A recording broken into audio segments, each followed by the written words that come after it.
Hey YouTube, this is Prometheus, guys, giving you more than the meta. So this is going to be the first gameplay of Madden 26. I'm going to be rolling with the Chicago Bears offense.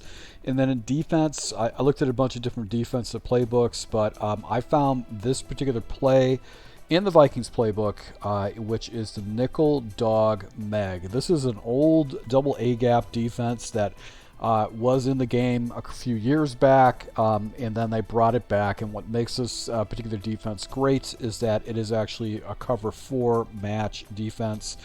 You've got basically a quarter flat that falls out. I actually built the entire scheme, and one of the things I do like about some of the new features is that you can disguise your coverages a little bit better and kind of play around with that. So we're going to be taking a look at the gameplay. I matched up with a guy who played Minnesota, so being a divisional play game, it was great. From a standpoint with my safety requirements, I do want to make sure that I have my guys set it tight, so 5 yards out, and then the width. I've actually went back in the lab and I found I want to put that as pinch. That actually puts my safeties in positions where I like how to have this defense set up and get these guys onto the box. I really haven't played around with the tackling settings or strip settings or anything like that, or the RPOs. We'll have to play with that a little bit later on, but I wanted to jump in, roll out my offense and defense and kind of go from there.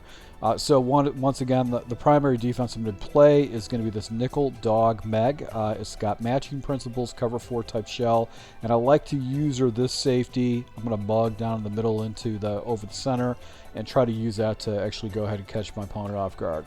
So he comes into tight formations, so I'm going to go ahead and use this guy, drop him down over the center.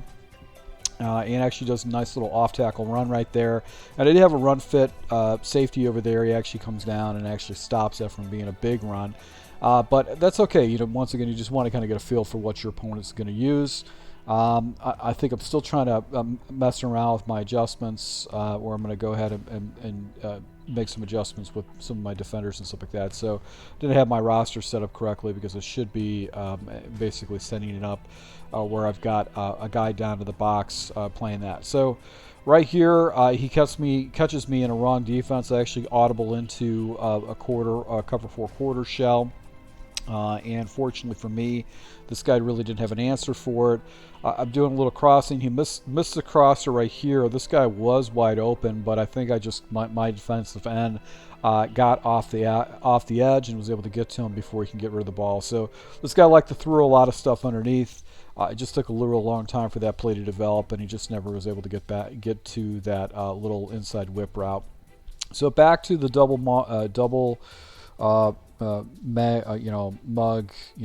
Meg situation right here.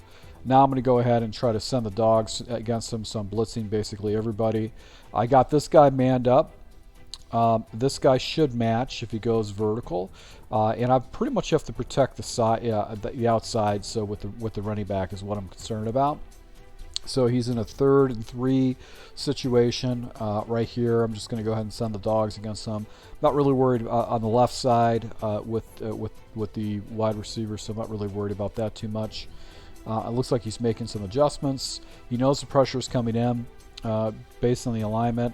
So you can see right here, I get a nice, glitchy block through. So this guy comes through. This guy comes through. Pressure's coming in, so it's just one of the great things about this basically the double mug is it just really dictates what your opponent wants to do. And he's doing crossing routes. He's trying to do things that are going over the top of the field, over the top, and take a long time to develop. He's not going to be able to get that off with the way I was setting this up. So right here, I'm still playing around with stuff. I think I wasn't sure about where I wanted to go pinch or not. I'm going to go right here back into the double mug, and let's see if I go ahead and make any kind of additional adjustments right here. So go ahead. This is what I wanted to do. I want to go ahead and take this guy, put this guy into yellow zone, put this guy into a clawed flat or soft squat, put this guy into yellow zone right there, and actually a clawed flat over here. And just go ahead and make him make a fast fast read. He goes to basically kind of an RPO. I think this is where the blocker guy goes out here, and it's a little loop. That play previous Maddens, like 2 Maddens ago, was really OP. But I actually get a stop against this guy. It didn't work out for him. I think he had to get rid of the ball too quick. Couldn't really let it develop. So I'm using the Chicago Bears offense, which is Ben Johnson. It's the Lions playbook from last year. He presses his guys down. I'm in a wing formation, single back wing. Got these guys in tight. And he's actually bringing a bunch of dudes down into the box. He presses everybody down. Typically, I like to throw over the top if I get a press look, but you could see he's got 2 high safeties that support. So it's not really make a lot of sense for me to try to throw over because he does have safeties over the top. So what I'm looking at right now is I'm looking at basically going hit with this guy with a duo. I found duo blocking is really, really good against like those bear fronts where there's basically, you know, a body on body. So this is why I no huddle this guy. I just like his front. You know, I like the front that he's going. I'm going to go with this duo front, and you can see I'm just shredding this guy.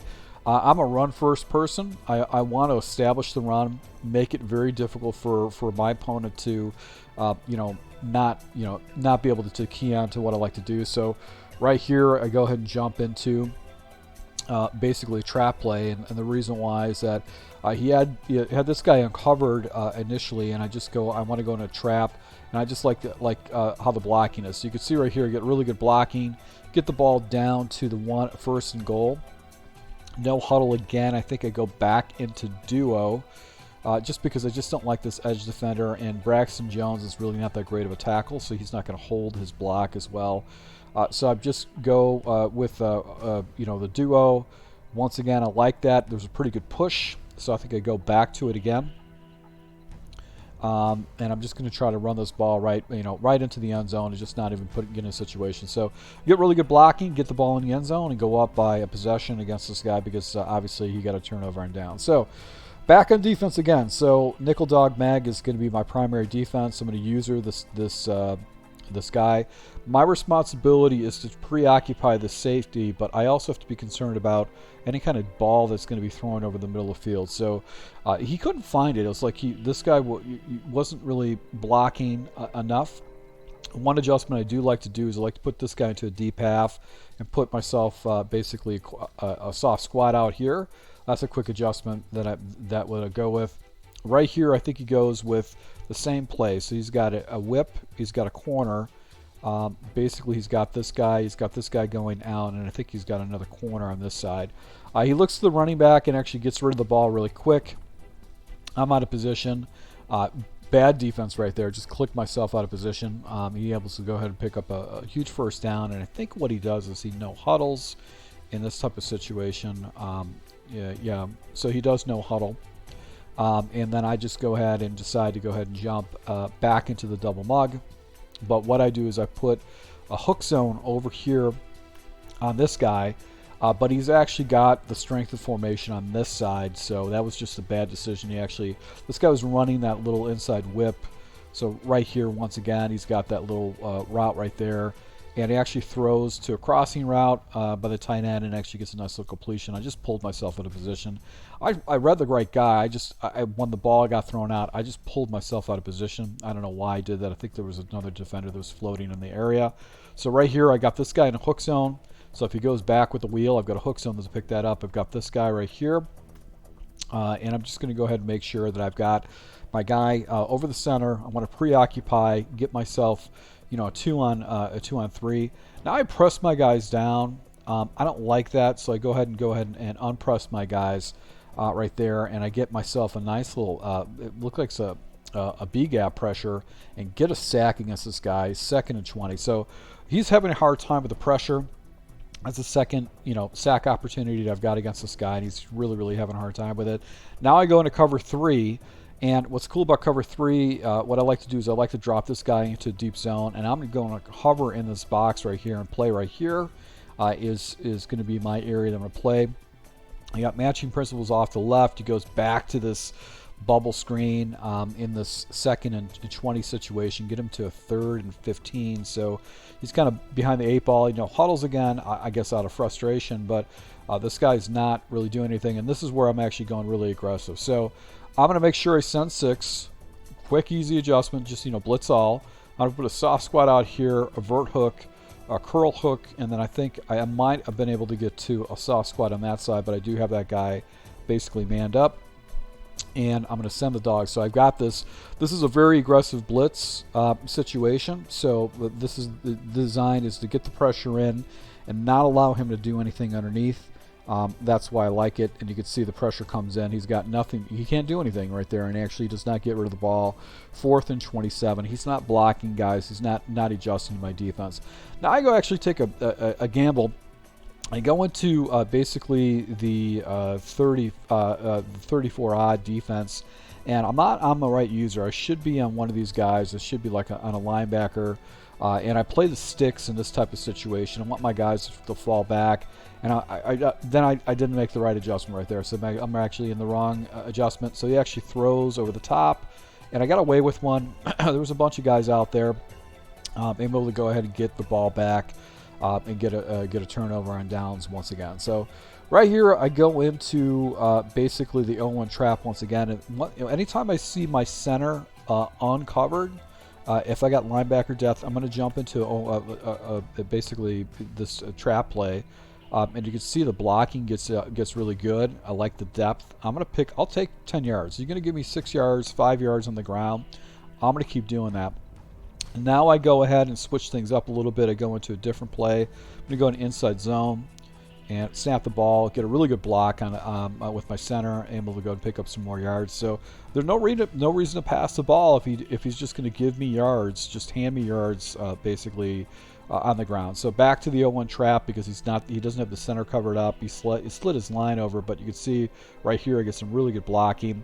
Get the ball down to the 3-yard line. And I'm just kind of chewing the clock down. Right here, I've got a wide zone. And I'm going to see if I can get this off. I'm hoping I can get a little hook and get this guy outside and get a run. This guy should get ran off or at least blocked in that type of situation. I haven't ran this wide zone against this guy right here. So the blocking's there. This guy gets really good leverage and gets to the outside. So if I would have went out probably a little bit further, I might have got out. But Braxton Jones just got beat. He got beat by the defensive end. Right there. If I would have went wider, I probably would have been able to get around, but Braxton Jones just got beat. That's just when it's all said and done. So I decided to go ahead and hit him with an RPO. He's bringing everybody in the box. He's got to defend the run. Out of position completely. I'm able to go ahead and get the ball into the end zone with the RPO right there. So I just kept giving this guy the run, and then he gets himself out of position and just to kind of dictate him. So he's in basically it looks like a strong formation or weak formation. He's got his tight end over here. He's got 2 wide receivers right here. And I decide to go ahead and hit this guy with hard flats for some particular reason. I don't know why I did that. And I brought this guy down to the box with the anticipation that maybe the pressure is going to come in. So once you start really manhandling some people and they can't handle the pressure, you start to get a little bit more greedy and see if you can get away with blitzes. You actually pick the blitz up right there because they didn't have that one A-gap guy going over, and he's basically doing mesh. So he's got a mesh concept. He's got 2 flats, and I think he's got a corner route going over the top. He looks at Jefferson underneath. He gets a nice little block. I've got a defender here. I got a defender here. He's got a blocker right here, and look what happens. A blocker picks up both my dudes, and he's off to the races. So he's able to get it down to the 30, the 20, the 10, and I actually tackle him just short of getting a touchdown. So that turned into a huge play right there. So for the most part, I've been manhandling him, but he actually gets a really good block by his wide receiver to actually spring him open on a simple mesh play. So that worked out pretty well in that type of situation. He's down, basically at the 1-yard line. So I decided to go with a kind of a heavier defense. He's in basically 21 personnel.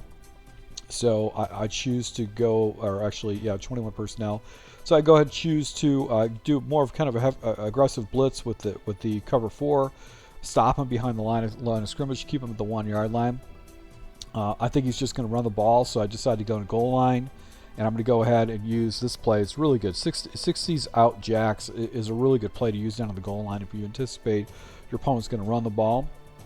You got some man principles And what I like to do is I like to go and take this line and kind of bunch these guys up. I don't want any kind of leverage with the offensive line. And I like to take this guy and actually put him in on a basically spy. So if the quarterback rolls out, I have got a spy out there to play that. So a couple of matching principles, able to go and get the ball down into in the backfield and get him behind the line of scrimmage. So he's kind of in a bind. I'm actually burning timeouts right now because if he does score, I want to have an opportunity to get at least 3 points before we go into the second half. And I want to make sure I'm going up by at least 2 possessions before we go into the third quarter. So right here actually throws over the middle of the field. I've got a defender that out there, that spy, that actually knocks the ball out. And it's 4th and goal. I think he goes into a 3 wide receiver set, so he's 11 personnel. I'm going to go ahead and jump into something different. And I think what I did is I jumped into, let's see if I go, I think I might have went into, yeah, just basically I'm going to go into, you know, the double A gap once again. Set up the blitz. I don't want to give this guy any kind of time. He hasn't really responded quick. He's not making fast reads. He flips the play, goes into like a bunch formation. I've got the pressure in. I'm actually going ahead and making adjustments. This guy's taking too long. He should be snapping the ball as quickly as possible and not sitting on it right now. So he's making adjustments, but I don't think he's making adjustments for the blitz. So I've got the pressure set up. I'm actually putting hook zones out there. Pressure comes in. I get another sack right there. So, you know, I think that was 4 sacks in the game. I'm just pretty much dictating what he wants to do. I'm jumping into my next offense. I want to try to move the ball down the field, but he's like, I'm done with this game. I don't want to play anymore. So I was able to pick up my first victory. Once again, using Chicago playbook with Ben Johnson's scheme, and then also jumping into that double A gap out of the Vikings playbook. So once again, guys, thanks for your support, and until next time.